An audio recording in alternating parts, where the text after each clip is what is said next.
All right, Kenyan President William Ruto dissolving his entire cabinet. In fact, Ruto has been under immense pressure despite his decision to withdraw that contentious finance bill that triggered demonstrations in Nairobi. Kenyans say that they're facing a cost of living crisis and high unemployment. Just last month, Ruto also announced that his administration will embark on austerity measures in an attempt to tackle the debt burden facing the country.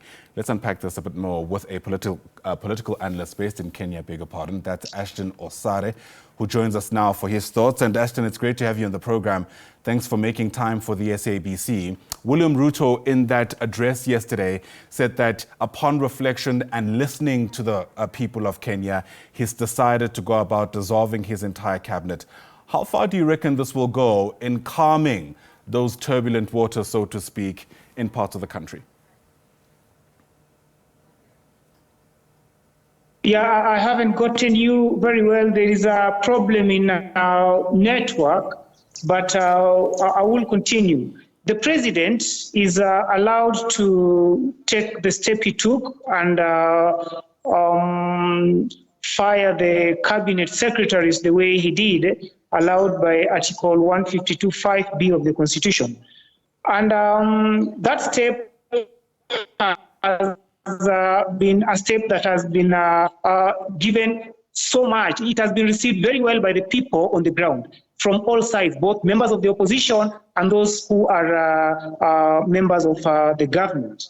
Now, going forward, the president has already shown that he's ready to listen to the Gen Z. He's ready to, because he has already implemented a few of the things that the Gen Z had requested that they get to be implemented. The last one being the just step of dissolving the entire cabinet.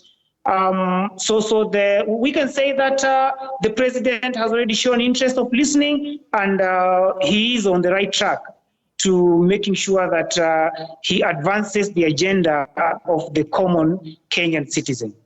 And how would you describe how the common Kenyan citizen has responded to this move? Majority of the Kenyan citizens have responded very well. We have had places which have been giving headache to the president, like the Luo Nyanza region, in the lake regions of the Republic of Kenya. That is around the area around Lake Victoria. That is where the president has been having the highest opposition. But now, as things stand, there is so much of commendation coming from that side. And that alone is a clear show that the message has been received well by people on the ground, from both sides, from both extremes, those who are totally against the president and those who are with the president.